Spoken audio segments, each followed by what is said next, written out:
15 साल में वक्फ की संपत्ति डबल। पीएम मोदी के नेतृत्व वाली एनडीए सरकार वक्फ बोर्ड की असीमित शक्तियों को सीमित करने की योजना पर काम कर रही है। सूत्र तो यही बताते हैं।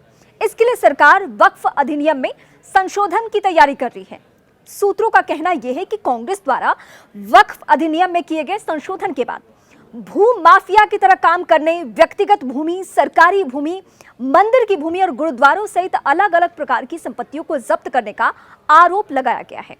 व्यक्तिगत संपत्ति से लेकर सरकारी जमीन तक और मंदिरों की जमीन से लेकर गुरुद्वारों तक वक्फ बोर्ड हाल के समय में जमीन माफिया की तरह व्यवहार कर रहा है और कांग्रेस द्वारा किए गए वक्फ एक्ट के संशोधन के कारण संपत्तियों पर कब्जा धड़ल्ले से किया जा रहा है।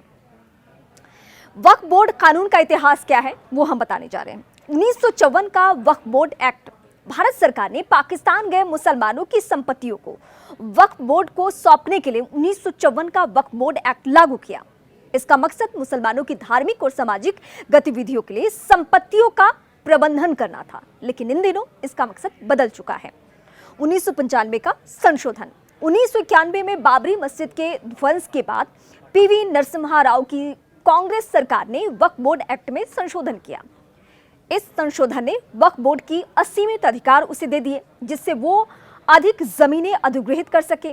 सूत्रों ने यह भी कहा 2013 में इस अधिनियम में और भी संशोधन करके वक्फ बोर्ड को किसी की संपत्ति छीनने की असीमित शक्तियां दे दी गई, जिसे किसी भी अदालत में चुनौती नहीं दी जा सकती है। यह है 2013 के संशोधन के मुताबिक। वर्तमान स्थिति क्या है यह समझना बहुत जरूरी है। वक्फ अब भारत में रक्षा और रेलवे के बाद तीसरा सबसे बड़ा जमीन मालिक बन चुका है। 2014 का संपत्ति हस्तांतरण। कांग्रेस सरकार ने मार्च 2014 में लोकसभा चुनाव से ठीक पहले दिल्ली वक्फ बोर्ड को दिल्ली में 123 प्रमुख संपत्तियां सौंपी। पूर्व प्रधानमंत्री मनमोहन सिंह ने कहा कि भारत के संसाधनों का पहला हक अल्पसंख्यकों विशेषकर मुसलमानों का है। उन्होंने 2014 में नेशनल वक्फ डेवलपमेंट कॉर्पोरेशन लिमिटेड के लॉन्च के दौरान कहा कि वक्फ संपत्तियों का उपयोग मुसलमानों के सामाजिक और आर्थिक विकास के लिए किया जाना है। सरकारी फंड का वितरण 2022 का आरटीआई खुलासा। यह क्या कहता है, बहुत गौर से सुनिएगा। 2022 में एक आरटीआई के जवाब में खुलासा हुआ कि दिल्ली के मुख्यमंत्री अरविंद केजरीवाल की आप सरकार ने 2015 से दिल्ली वक्फ बोर्ड को 101 करोड़ रुपए से अधिक का सार्वजनिक फंड दिया है। 2021 में अकेले 62 करोड़ रुपए से ज्यादा वितरित किए गए। अरविंद केजरीवाल का बयान क्या है? 2019 में अरविंद केजरीवाल ने मुंबई में सबसे अमीर व्यक्ति के घर का वक्फ संपत्ति पर निर्माण होने का दावा किया। उन्होंने कहा कि अगर उनकी सरकार होती तो वो उस निर्माण को ढा देते। यह अरविंद केजरीवाल का बयान है ऑफिशियली। वक्फ एक्ट का दुरुपयोग कैसे हुआ वो हम आपको तमिलनाडु के एंगल से समझाते हैं। हाल ही में वक्फ बोर्ड ने तमिलनाडु के एक पूरे गांव पर दावा कर दिया। इस गांव में 1500 साल पुराना हिंदू मंदिर भी था।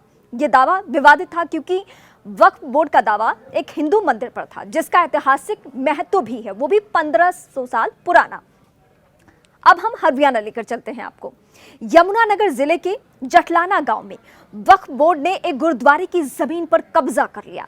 ये जमीन किसी भी मुस्लिम बस्ती या मस्जिद से संबंधित नहीं थी और स्थानीय निवासियों के लिए ये एक बहुत बड़ा आश्चर्य था। अब सूरत की बात करेंगे। नवंबर 2021 में सूरत नगर निगम के मुख्यालय को वक्फ संपत्ति घोषित किया गया।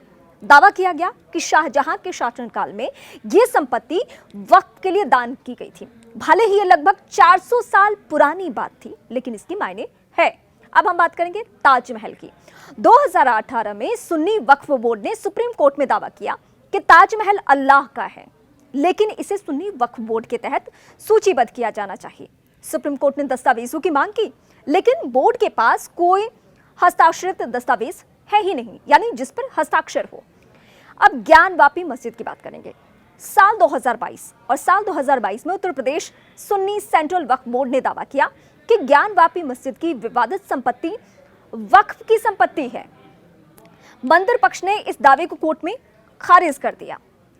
अब हम आपको लखनऊ लिए चलते हैं। लखनऊ में एक शिवालय को वक्फ संपत्ति के तौर पर पंजीकृत किया गया, जबकि यह संपत्ति 1862 से राज्य रिकॉर्ड में दर्ज है। वक्फ बोर्ड ने इसे विवादित तरीके से अपनी संपत्ति घोषित कर दिया। अब ऐसे राज्यवार हम आगे बढ़ रहे हैं, गुजरात की बात करते हैं। साल 2021 में वक्फ बोर्ड ने गुजरात हाई कोर्ट में दावे के साथ आवेदन किया कि वो बेट द्वारिका के 2 द्वीपों के मालिक हैं। साल 2022 में गुजरात हाई कोर्ट ने इस दावे को अस्वीकार कर दिया, वरना यहां भी वक्फ का कब्जा हो जाता। वक्फ संपत्तियों की संख्या, आधिकारिक आंकड़े क्या है वो हम आपको बताते हैं। वक्फ के पास भारत में 52,000 संपत्तियां थी। 2009 तक इनकी संख्या बहुत आगे बढ़ गई, जो 4 लाख एकड़ जमीन बनाती थी। वर्तमान में वक्फ के पास 8,72,292 पंजीकृत संपत्तियां हैं, जो 8 लाख एकड़ जमीन में फैली हुई हैं। अब हम आपको बताते हैं वक्फ संपत्तियों के विवरण के बारे में। 3,56,031 वक्फ स्टेटस, 8,72,292 अचल संपत्तियां, 16,173 चल संपत्तियां। वक्फ एक्ट 2013 का दुरुपयोग और इसके परिणाम स्वरूप अलग अलग संपत्तियों पर हुए दावों ने भारतीय समाज में विवाद और असहमति को जन्म दिया है। इन दावों की वैधता और वक्फ बोर्ड के कार्यों में पारदर्शिता को लेकर व्यापक चर्चा और समीक्षा की आवश्यकता है।